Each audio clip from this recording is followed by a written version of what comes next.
જય દ્વારકાધીશ મિત્રો, જ્યારે તમે જે વ્યક્તિ ઉપર સૌથી વધારે વિશ્વાસ કરતા હો એ જ વ્યક્તિ તમારી પીઠ પાછળ ખંજર ભોંકે. એક દીકરો કે જે લંડનમાં રાત દિવસ એક કરીને કમાય છે જેથી તેની બીમાર માનો ઈલાજ થઈ શકે. દર મહિને તે લાખો રૂપિયા ઘરે મોકલે છે, પણ એક રાત્રે તેને એક અજાણ્યા નંબર ઉપરથી એવો વિડીયો આવે છે કે જે જોઈને એના પગ નીચેથી જમીન ખસી જાય છે. એ વિડીયોમાં એવું તે શું હતું જે પત્ની પર ભરોસો કરીને એ પોતાની માને મૂકીને ગયો હતો?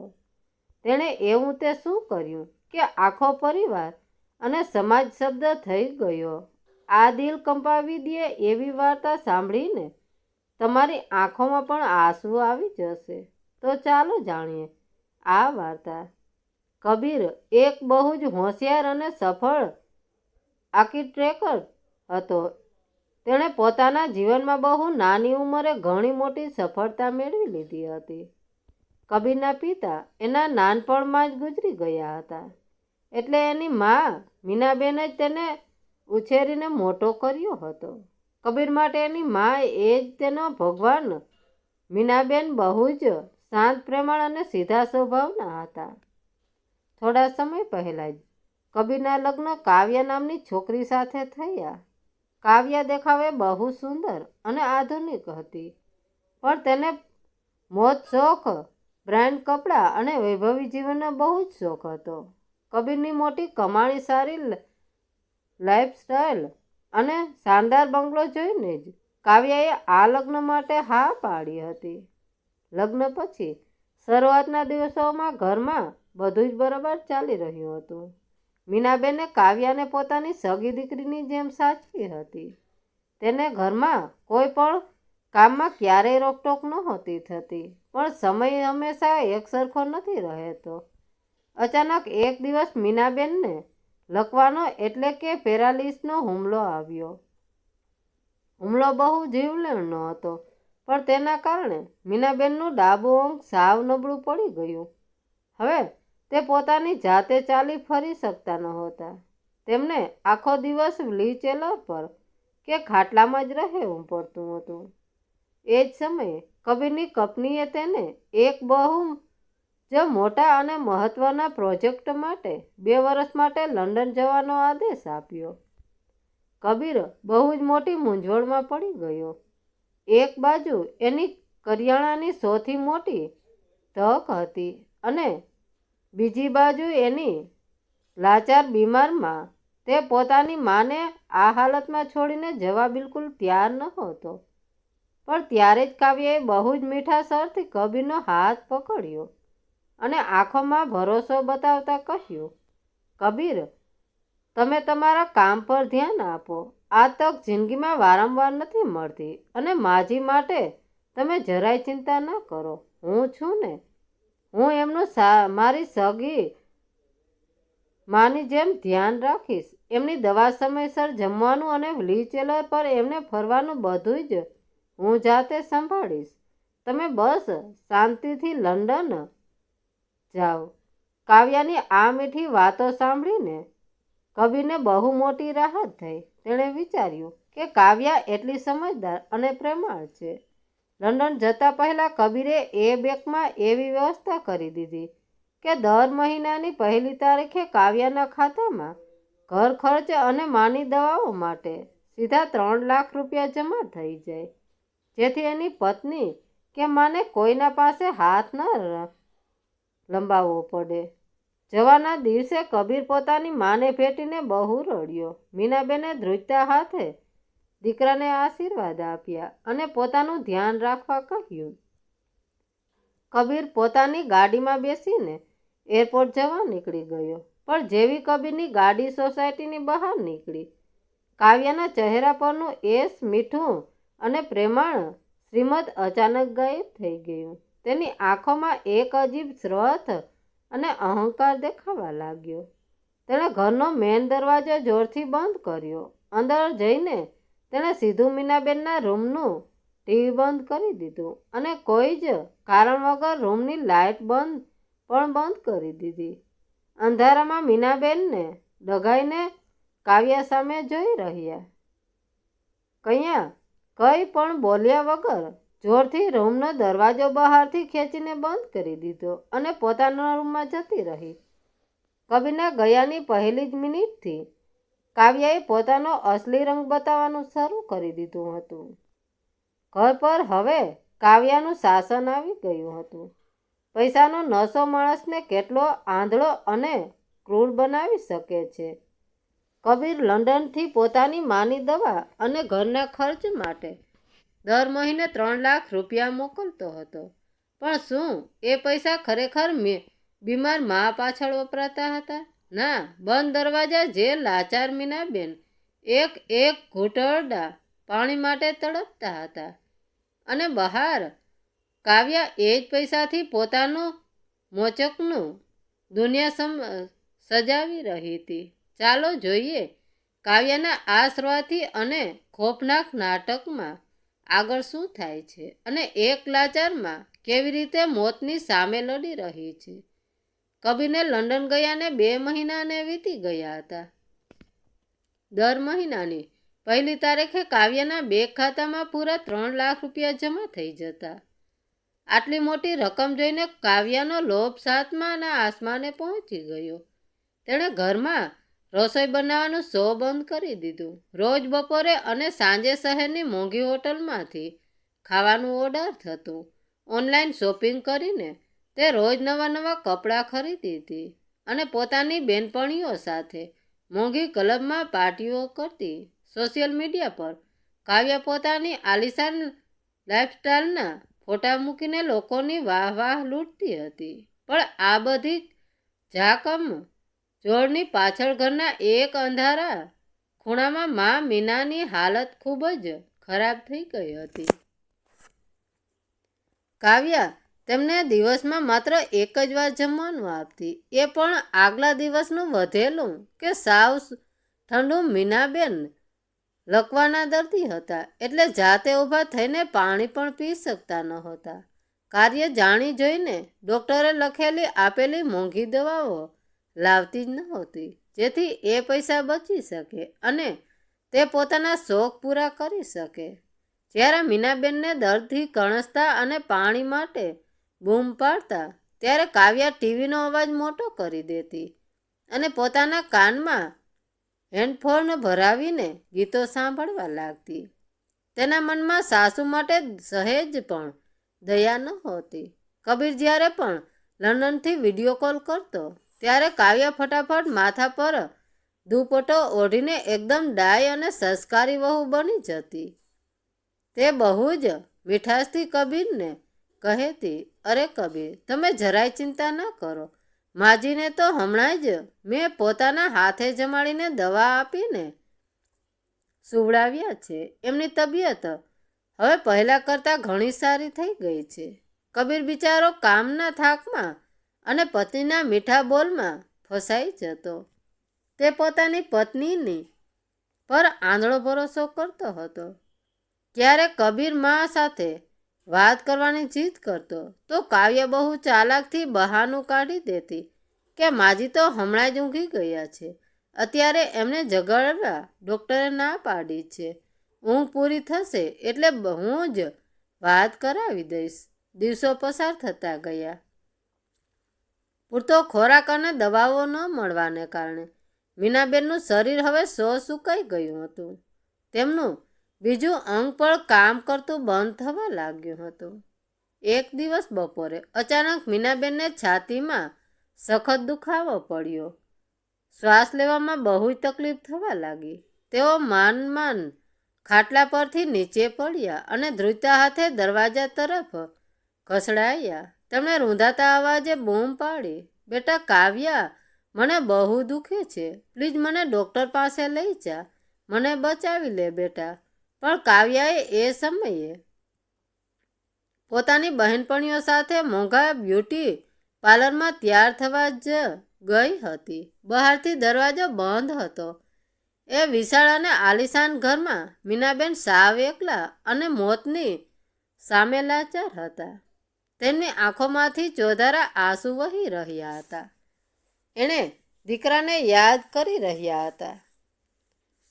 મોડી સાંજે કાવ્યા બ્યુટી પાર્લરમાંથી સજી ધજીને ઘરે પાછી આવી. એણે ઘરનો દરવાજો ખોલ્યો તો આખા ઘરમાં શાંતિ હતી. અંદર જઈને તેણે મીનાબેનના રૂમમાં જોયું તો એના હોશ ઉડી ગયા. મીનાબેન ખાટલા પરથી નીચે જમીન પર પડેલા હતા. એમના શ્વાસ બહુ ધીમા ચાલી રહ્યા હતા અને મોઢા પર પીડા સપટસ દેખાઈ રહી હતી. તેઓ દર્દથી કણસી રહ્યા હતા. કોઈ પણ સામાન્ય હોય તો તરત જ ડરી જાય અને ડૉક્ટરને ફોન કરે, પણ કાવ્યાના દિમાગમાં તો એક ભયાનક અને રાક્ષસી વિચાર આવ્યો. તેણે વિચાર્યું, જો આ ડોશી આજે મરી જશે તો મારી કાયમની માથાકૂટ મટી જશે. કબીર તો લંડનમાં છે, એને કયા ખબર પડવાની છે કે શું થયું હતું. હું તો એમ કહી દઈશ કે એને અચાનક હાર્ટ એટેક આવ્યો હતો અને હું કંઈ કરી શકી નહીં. પછી આ આખો બંગલો અને કબીરના લાખો રૂપિયા માત્ર ને માત્ર મારા થઈ જશે. આ પાપી વિચારે કાવ્યાને અંદરથી પથ્થરદિલની બનાવી દીધી. તેણે મીનાબેનને હોસ્પિટલ લઈ જવાને બદલે તેમને નિર્દયતાથી ઢસેડીને ખાટલા ઉપર પછાડ્યા. મીનાબેન પાણી માટે હાથ લંબાવી રહ્યા હતા, પણ કાવ્યાએ તેમની સામે પણ ન જોયું. તેણે રૂમની લાઇટ બંધ કરી અને બહારથી દરવાજો બંધ કરીને પોતાના રૂમમાં જતી રહી. આખી રાત મીનાબેન જીવન અને મોત વચ્ચે ઝોલા ખાતા રહ્યા અને કાવ્ય પોતાના રૂમમાં એસી ચાલુ કરીને આરામથી ઊંઘતી રહી. પણ કહેવાય છે ને કે પાપ ક્યારેય છુપાયેલું રહેતું નથી.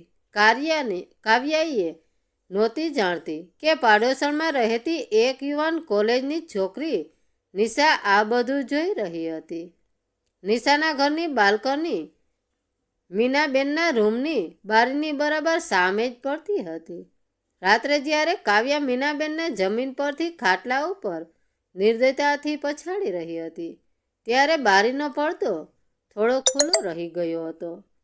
નિશા પોતાની બાલ્કનીમાં ફોન પર વાત કરી રહી હતી અને તેની નજર અચાનક ખુલ્લી બારી પર પડી. કાવ્યાની આ કુર્તા જોઈને નિશાની પગ નીચેથી જમીન ખસી ગઈ. તેને સમજાયું કે આ વહુ પોતાની સાસુને મારી નાખવાનો પ્રયાસ કરી રહી છે. નિશાએ બિલકુલ મોડું કર્યા વગર તરત જ પોતાના મોબાઈલમાં કેમેરો ચાલુ કરી અને બારીમાંથી દેખાતું એ ભયાનક દ્રશ્ય પોતાના કેમેરામાં વિડીયો સ્વરૂપે રેકોર્ડ કરી લીધું. બીજા દિવસે સવારે કાવ્યાએ બહુ મોટું નાટક કર્યું. તેણે ખોટા આંસુ સાથે બૂમાબૂમ કરી મૂકી. આજુબાજુના લોકો અને નિશા પણ દોડીને ત્યાં આવ્યા. ડૉક્ટરને બોલાવવામાં આવ્યા. ડૉક્ટરે તપાસ કરીને કહ્યું, માજી જીવતા તો છે, પણ રાત્રે આવેલા હુમલાને કારણે તેઓ હવે કોમામાં જતા રહ્યા છે. જો રાત્રે જ દવા મળી ગઈ હોત તો આ હાલત ન થાત. આ સાંભળીને કાવ્યાએ મગરના આંસુ સારતા કહ્યું, અરે રે, રાત્રે તો હું એમની પાસે જ બેઠી હતી. મને તો ખબર જ ન પડી કે આવું ક્યારે થઈ ગયું. નિશા ભીડમાં ઊભી કાવ્યાનું આ નાટક જોઈ રહી હતી. તે ગુસ્સાથી લાલચોળ હતી, પણ તેણે ત્યાં કંઈ બોલવાનું યોગ્ય ન સમજ્યું. તેણે નક્કી કર્યું કે આ વાતનો ન્યાય અહીં કોઈ નહીં કરી શકે. આનો ન્યાય માત્ર એક જ વ્યક્તિ કરી શકશે અને તે છે કબીર. નિશાએ સોસાયટીની સેક્રેટરી પાસેથી કોઈ બહાને કબીરનો લંડનનો નંબર મેળવ્યો અને રાત્રે પોતાના અજાણ્યા નંબર પરથી કબીરને વોટ્સઅપ પર એમાં હતું મચાવી દેતો વિડીયો મોકલી દીધો. લંડનમાં રાતના 12 વાગ્યા હતા. કબીર આખો દિવસ ઓફિસનું કામ કરીને બહુ થાકી ગયો હતો. તે પોતાના બેડ પર પડ્યો હતો અને બસ આંખ બંધ કરવા જતો હતો ત્યાં તેના મોબાઈલમાં વોટ્સઅપ પર એક મેસેજ આવ્યો. નંબર અજાણ્યો હતો એટલે કબીરે પહેલાં તો ધ્યાન ના આપ્યું, પણ પછી તેને થયું કે લાવને જોઉં તો ખરો કે આટલી રાત્રે કોનો મેસેજ આવ્યો છે. કબીરે મેસેજ ખોલ્યો. અંદર એક વિડીયો હતો. કબીરે જેવો વિડીયો ચાલુ કર્યો, એના શ્વાસ જાણે એકદમ અટકી ગયા. વિડીયોમાં સ્પષ્ટ દેખાતું હતું કે તેની વાલી માં મીનાબેન જમીન પર પડેલા છે, પીડાથી તડફડી રહ્યા છે અને કાવ્યા તેમને બહુ જ નિર્દયતાથી ઢસેડીને ખાટલા પર પછાડી રહી છે. કાવ્યાના ચહેરા પર જરાય દયા કે શરમ નહોતી. વિડીયોની સાથે નીચે એક મેસેજ પણ લખેલો હતો, ભાઈ, હું તમારી પડોશી નિશા છું. તમારી પત્ની તમારી માને બહુ હેરાન કરે છે અને દવાની કમીથી અત્યારે માજી કોમામાં જતા રહ્યા છે. જલ્દી પાછા આવો. આ વિડીયો જોઈને કબીર જાણે જીવતો લાશ બની ગયો. તેને પોતાની જાત પર ખૂબ નફરત થવા લાગી. તે જમીન પર બેસીને જોર જોરથી ધ્રુસકે ને ધ્રુસકે રડવા લાગ્યો. તેને યાદ આવ્યું કે કેવી રીતે તેની મા એ પેટે પાટા બાંધીને પારકા કામ કરીને તેને ભણાવ્યો હતો અને મોટો કર્યો હતો, અને પોતે પૈસા કમાવા માટે એ જ માને એક રાક્ષસીના ભરોસે છોડી વિદેશ આવી ગયો. કબીરની આંખોમાં આવે આંસુની જગ્યાએ ગુસ્સાની આંખ ભભૂકી ઉઠી. તેણે નક્કી કર્યું કે હવે તે એક ક્ષણ પણ લંડનમાં નહીં રોકાય. કબીરે તરત જ ઓફિસના બોસને ફોન કરીને ઘરની ઇમરજન્સી કહીને તાત્કાલિક રજા માગી લીધી. તેણે રાતોરાત ભારતની પહેલી જ ફ્લાઇટ ટિકિટ બુક કરાવી લીધી. તેણે જાણી જોઈને કાવ્યાને કોઈ જ ફોન કે મેસેજ ન કર્યો. તે ઈચ્છતો હતો કે કાવ્યાને એના પાપની સજા અચાનક જ મળે. તે એ જોવા માંગતો હતો કે કાવ્યા તેની પીઠ પાછળ કેવા ખેલ રમી રહી છે. બીજી બાજુ ભારતમાં કાવ્યા બહુ જ ખુશ હતી. મીનાબેન હવે કોમામાં હતા એટલે કાવ્યાને કોઈ રોકનાર કે ટોકનાર ન હતું. કબીરે મોકલેલા પૈસાથી તેણે ઘરમાં પોતાની બેનપણીઓને બોલાવી ને એક મોટી પાર્ટી રાખી હતી. મોટું મ્યુઝિક વાગી રહ્યું હતું. મોંઘા નાસ્તાઓ અને પીણા પીરસાઈ રહ્યા હતા. કાવ્યા પોતાના જ મગનમાં મસ્ત હતી. એને એમ જ હતું કે કબીર તો 2 વર્ષ પછી આવવાનો છે. ત્યાં સુધી તો આખું ઘર અને પૈસા એના પોતાના જ છે. કોમામાં પડેલી સાસુને હવે કોઈ હોશ નહોતો અને કાવ્યાને કોઈ શરમ નહોતી. એ મોંઘા કપડાં પહેરીને ડાન્સ કરી રહી હતી. લગભગ 24 કલાકની મુસાફરી પછી કબીર ભારત પહોંચ્યો. એરપોર્ટ પર ઉતરતા જ તેણે સીધી ટેક્સી કરી અને પોતાની સોસાયટીમાં આવ્યો. સાંજના 7 વાગ્યા હતા. તે પોતાના ઘરની બહાર ઊભો રહ્યો. ઘરની અંદરથી જોર જોરથી ગીતો વાગવાનો અને હસવાનો અવાજ આવી રહ્યો હતો. કબીર સમજી ગયો કે એક તરફ તેની મા મોત સામે લડી રહી છે અને બીજી તરફ તેની પત્ની જલસા કરી રહી છે. તેણે પોતાના હાથની મુઠ્ઠીઓ વાળી અને ભારે પગલે દરવાજા તરફ આગળ વધ્યો. કબીરે પોતાના ઘરની ડોરબેલ વગાડી. અંદર ગીતનો અવાજ એટલો મોટો હતો કે કોઈને સંભળાયું જ નહીં. તે કબીરે ગુસ્સામાં આવીને જોરથી દરવાજા પર લાત મારી. દરવાજો અંદરથી બરાબર બંધ નહોતો એટલે ધડામ દઈને ખુલી ગયો. કબીર જેવો હોલમાં દાખલ થયો. બધી જ બેનપણીઓ એને જોઈને સસ્તબંધ થઈ ગઈ. એક છોકરીએ તરત જ મ્યુઝિક સિસ્ટમ બંધ કરી દીધી. આખા ઘરમાં અચાનક જ સોપો પડી ગયો. કાવ્યાના હાથમાં ઠંડા પાણીનો ગ્લાસ હતો. કબીરને અચાનક આમ સામે ઊભેલો જોઈને એના હાથમાંથી ગ્લાસ સરકીને નીચે પડી ગયો અને કાચના ટુકડા ઉડ્યા. એનો ચહેરો સાવ સફેદ થઈ ગયો. શરીરમાંથી જાણે લોહી સુકાઈ ગયું હોય એવું લાગવા માંડ્યું. તેણે ડરતા ડરતા નકલી હાસ્ય લાવવાનો પ્રયાસ કર્યો અને થોથવાતા અવાજે બોલી, અરે કબીર, તમે આમ અચાનક કોઈને કહ્યા વગર મને ફોન તો કરવો હતો. હું ગાડી લઈને એરપોર્ટ લેવા આવત ને. કબીરે કાવ્યાની એક પણ વાતને જવાબ ન આપ્યો. એની આંખોમાં લોહી જેવી લાલચોળ હતી અને શ્વાસ બહુ ઝડપી ચાલી રહ્યા હતા. તે કોઈને પણ સામે જોયા વગર સીધો જ પોતાની મા મીનાબેનના રૂમ તરફ દોડ્યો. રૂમનો દરવાજો ખુલતા જ કબીરના પગ જાણે ત્યાં ચોંટી ગયા.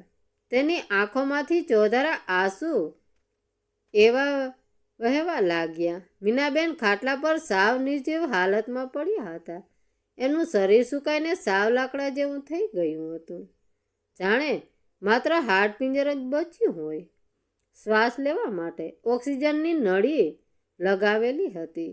કબીર દોડીને પોતાની માના પગ પાસે બેસી ગયો અને નાના બાળકની જેમ ધ્રુસકે રડી પડ્યો. માં, ઓ મારી માં, મને માફ કરી દે. હું પૈસા કમાવાની દોડમાં તને આ રાક્ષસીને ભરોસે મૂકી જતો રહ્યો. મારી બહુ મોટી ભૂલ થઈ ગઈ. માં, તું એકવાર આંખ ખોલ. માં, કબીરનો અવાજ આખા ઘરમાં ગુંજી રહ્યો હતો. તેનું હૃદય ફાટી રહ્યું હતું.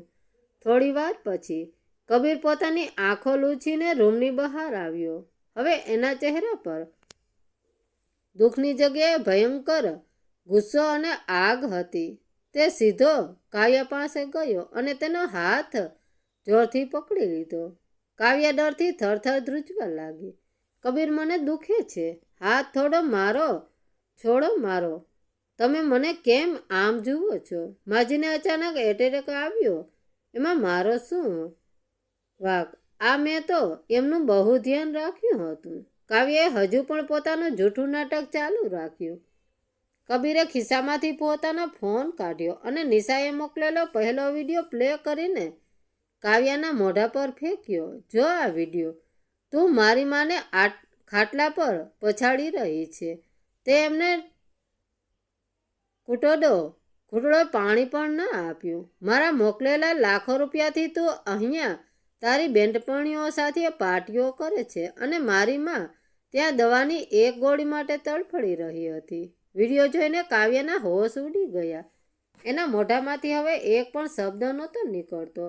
એને સમજાઈ ગયું કે હવે એની બધી ચોરી પકડાઈ ગઈ છે. કબીરે તરત જ કાવ્યાની બધી બહેનપણીઓને ધક્કા મારીને ઘરની બહાર કાઢી મૂકી અને મુખ્ય દરવાજો બંધ કરી દીધો. આજે કાવ્યાનો અસલી ચહેરો અને એનું પાપ આખી દુનિયા સામે ખુલ્લું પડી ગયું હતું. કબીરે દરવાજો બંધ કર્યો અને ગુસ્સાથી કાવ્ય તરફ ફર્યો. કાવ્યાને હવે પોતાની ભૂલ સમજાઈ ગઈ હતી. તે રડતી રડતી કબીરના પગમાં પડી ગઈ. મને માફ કરી દો કબીર. હું પૈસાના નશામાં સાવાંસળી થઈ ગઈ હતી.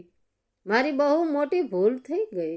પ્લીઝ મને આ ઘરમાંથી ન કાઢતા. હું ક્યાં જઈશ? પણ કબીરનું દિલ હવે પથ્થર બની ગયું હતું. તેણે કાવ્યને ધક્કો મારીને દૂર કરી. કબીરે કહ્યું, તે મારી માને એક ઘૂંટડો પાણી પણ નહોતું આપ્યું. એ તેમને તડફડીને મારવા માટે છોડી દીધા હતા. તારી જગ્યા આ ઘરમાં નથી, પણ જેલમાં છે. કબીરે તરત જ પોલીસને ફોન કર્યો. પોલીસે આવીને નિશાનો પહેલો વિડીયો જોયો અને કાવ્યાની ધરપકડ કરી લીધી. કાવ્યાના હાથમાં હથકડી લાગી ગઈ. જે પૈસા અને બંગલાનો તેને ઘમંડ હતો તે બધું જ પણ વારમાં છીનવાઈ ગયું. કાવ્યાના માતા પિતાને જ્યારે આ વાતની ખબર પડી ત્યારે શરમથી એમનું માથું પણ ઝૂકી ગયું અને તેમણે કાવ્યા સાથેના બધા જ સંબંધ તોડી નાખ્યા. પોલીસ કાવ્યાને લઈ ગઈ. એ પછી કબીરે તરત જ એમ્બ્યુલન્સ બોલાવી અને પોતાની માને શહેરની સૌથી મોટી અને સારી હોસ્પિટલમાં દાખલ કર્યા. કબીરે પોતાની નોકરી અને લંડન જવાનું બધું જ પડતું મૂક્યું.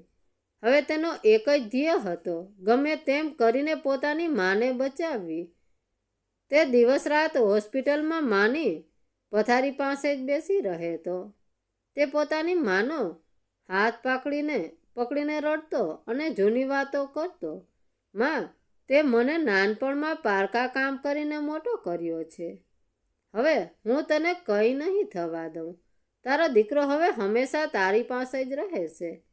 કહેવાય છે ને કે દીકરાના સાચા પ્રેમ અને હૃદયની કરેલી સેવામાં બહુ મોટી તાકાત હોય છે. 15 દિવસની સખત સારવાર અને કબીરની દિવસ રાતની સેવા પછી એક મોટો ચમત્કાર થયો. મીનાબેનના હાથની આંગળીઓમાં સહેજ હલી. એમણે ધીમે ધીમે પોતાની આંખો ખોલી. સામે પોતાના દીકરાને રડતો જોઈને મીનાબેનના બીમાર ચહેરા પર એક નાનકડું શ્રીમત આવી ગયું. કબીર ચોધારા આંસુએ રડતા રડતા પોતાની માને વળગી પડ્યો. હોસ્પિટલના ડોક્ટરે પણ કહ્યું કે કબીરના પ્રેમ અને વિશ્વાસે જ મીનાબેનને નવું જીવન આપ્યું છે. બીજી બાજુ કાવ્યાને પોતાના કર્મોની સખત સજા મળી. જે બહેનપણીઓ એના પૈસા પર જલસા કરતી હતી એમાંથી કોઈ એને મળવા પણ ન આવ્યું. કાવ્ય જેલમાં એક અંધારા ખૂણામાં બેસીને રોજ રડતી અને પોતાના કર્મો પર પસ્તાવો કરતી. પણ હવે ઘણું મોડું થઈ ગયું હતું. આ વાર્તા આપણને શીખવે છે કે પૈસો અને ઘમંડ માણસને ક્યારેય સાચી સુખી નથી આપતા.